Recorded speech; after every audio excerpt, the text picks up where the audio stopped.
Porque, cara, é muito legal ouvir o Carille. É muito legal, assim. Eu acho que ele é um cara que mostra um conhecimento muito profundo de futebol brasileiro. Não vou nem falar só do Vasco, mas um conhecimento profundo de futebol brasileiro. Um cara que parece ser muito estudioso e atento à profissão dele. E tudo que ele vem fazendo, todas as coletivas dele são muito interessantes.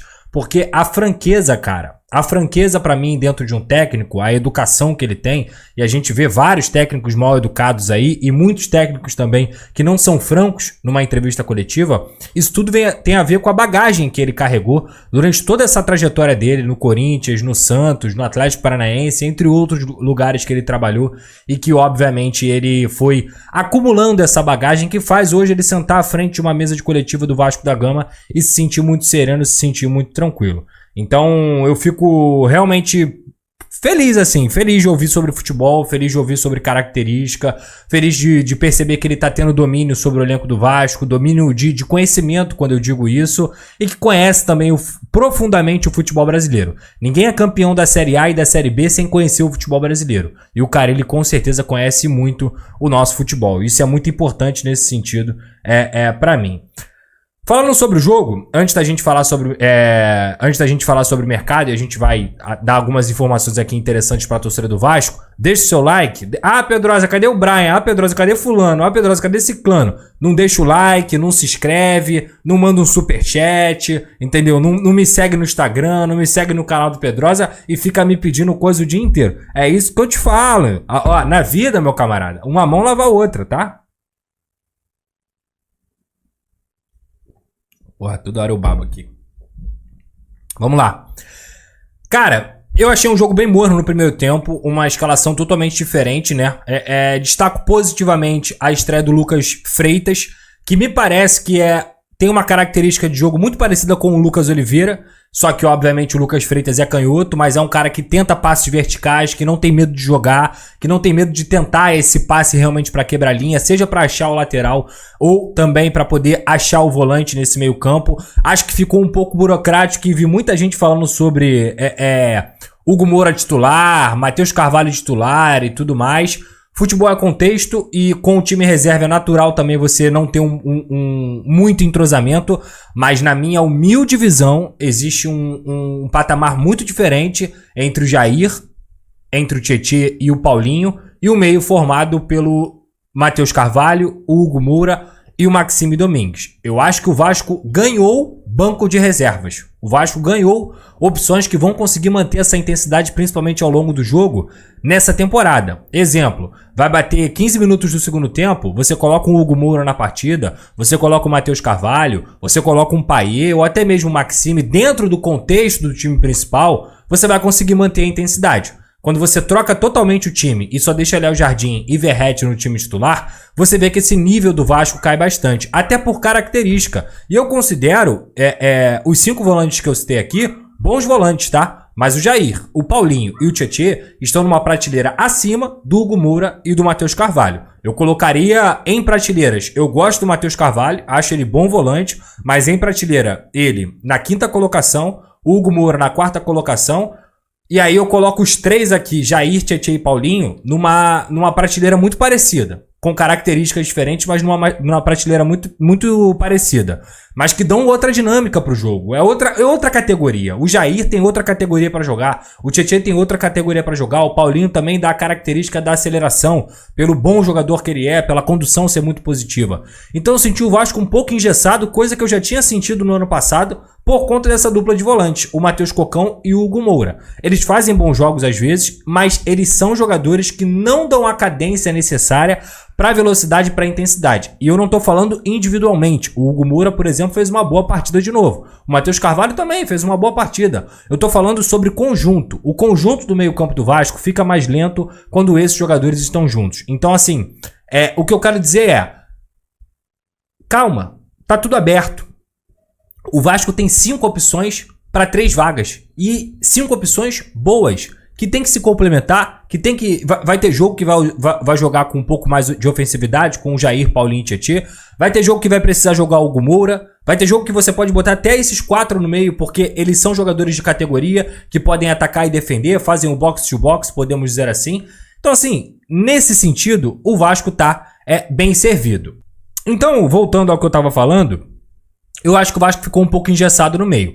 Ponto positivo desse primeiro tempo, Maxime Domingues e o Pumita, que fizeram boas associações ali pelo lado direito. Ponto negativo, Jean David. Pouquíssima participação. Acho que é um jogador que pra ponta não funciona. Entendo até o que o Carille falou sobre ele trabalhar um pouco mais pelo meio, sobre ele ser um meio campo mais de controle de bola, mas pra ponta não funciona. E pra piorar, o Vitor Luiz fez um jogo muito abaixo do esperado hoje, na minha visão. Acho que o Vitor Luiz deixou muito a desejar. Claro que o Leandrinho recebeu uma proposta que eu considero positiva, que vai ser emprestado sem obrigação de compra, o Vasco ganha dinheiro, tem perdão de dívida pelo Paulinho também envolvido, então o Leandrinho recebeu uma proposta altíssima, 4 vezes o que ele recebia aqui no Vasco da Gama, então era praticamente impossível de você não querer ir pra fora. Mas o Vitor Luiz, ele começou essa temporada me preocupando um pouquinho. Acho que ele tem que subir de rendimento para ele pelo menos ter condições de substituir o Piton em alguns momentos. Porque o Piton, obviamente, é o titular absoluto indiscutível. São jogadores, na minha visão, de níveis diferentes. Na zaga, o Souza hoje fez um bom jogo. O Souza fez um jogo seguro. Inclusive, ele evitou um gol do Maricá ali, cortando logo no primeiro tempo, se eu não me engano, uma chegada do Maricá, onde ele dá o carrinho e consegue tirar a finalização do jogador do Maricá. De forma geral também, foi um jogador que conseguiu dar um pouco mais de cadência nessa parte direita defensiva, até porque sempre foi volante, sempre soube jogar naquela faixa de campo ali, e é um cara também que busca passes. Agora, ele vai estar pronto para a Série A do Campeonato Brasileiro? Ele vai estar pronto para a Copa do Brasil, para a Sul-Americana? Eu não sei. O Souza é um jogador que ele precisa melhorar fisicamente para a gente poder deixar ele pronto ou não. Nesse momento é muito cedo, seja para tomar uma decisão para manter o Souza ou uma decisão para não ter mais o Souza. O ponto é um jogador que, pelo visto, o Fábio Carille ainda confia, ainda acredita nele. Acho que muito mais pela bagagem do que realmente do que o Souza tem apresentado nesse momento. Mas o Souza fez um jogo ok, podemos dizer assim. O Lucas Freitas também fez um jogo ok. E lá na frente o Verratti ficou muito isolado, justamente por toda essa dificuldade que o Vasco tinha de criar. O Payet no primeiro tempo, e até eu discordo do meu amigo, meu ídolo, Wellington Campos, sobre o Payet ter sido o melhor do jogo. O melhor do jogo não foi ele. O melhor do jogo foi o Paulo Henrique, que entrou e decidiu a partida. O Payet ele melhorou no segundo tempo, mas o primeiro tempo do Payet foi bem morno, foi bem devagar, podemos dizer assim. Então, no segundo tempo, o Vasco da Gama cresce de rendimento, principalmente após as substituições. O que a gente traz de bom do primeiro tempo? 75% de posse de bola. Apesar de ter sido um time reserva, o time do Fábio Carille continuou mantendo seus conceitos da posse de bola, do controle. É óbvio que o Maricá é um time mais frágil, o Maricá é um time fraco e tudo mais, no sentido do nível do Campeonato Carioca, mas o Maricá até então era o líder. Até então não tinha perdido para nenhum time no campeonato.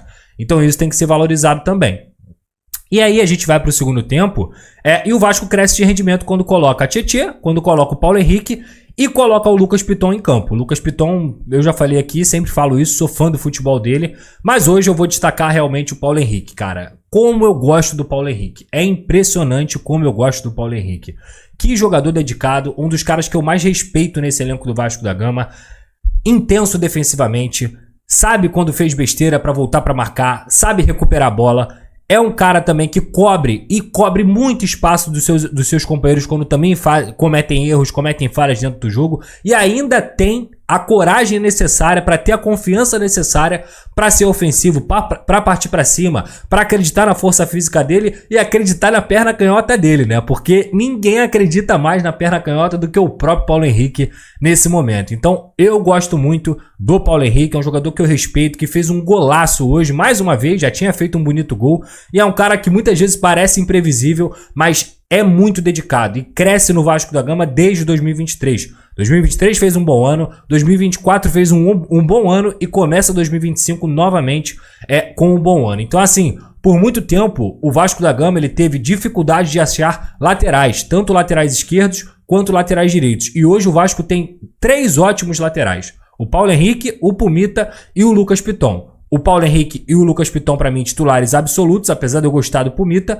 E o Lucas Piton na lateral esquerda acaba sendo o titular absoluto. O Vitor Luiz em um menor nível, mas pelo menos se ele entrar para competir, ele consegue manter ali aquela posição de reserva. E a gente nem falou do Paulinho. que é um garoto da base que tá pedindo passagem, que tá com a seleção sub-20, mas que em algum momento eu também acho que ele vai participar desse elenco cada vez mais pelos bons jogos que ele fez no início do Carioca e pela joia que ele é desde a base do Vasco da Gama. Então, cara, nessa posição especificamente, o Vasco tá muito bem servido, tá? Tá muito bem servido mesmo. E aí o Paulo Henrique decide a partida, depois o Paí cresce de rendimento também. O Lucas Zucarelho, que fez uma belíssima Taça São Paulo de Futebol Júnior, entra, dá um chute de canhota, aparece mais um pouco. É um jogador que tem qualidade para ser muito bem utilizado, mas tem que trabalhar direitinho, tem que ganhar mais força muscular, tem que se acostumar um pouco com o ritmo do futebol profissional. Porém, talento não falta. Não falta mesmo, é um jogador que eu gosto bastante. O Tietchan hoje entrou numa rotação abaixo, não estava na velocidade do jogo, mas nada a reclamar também.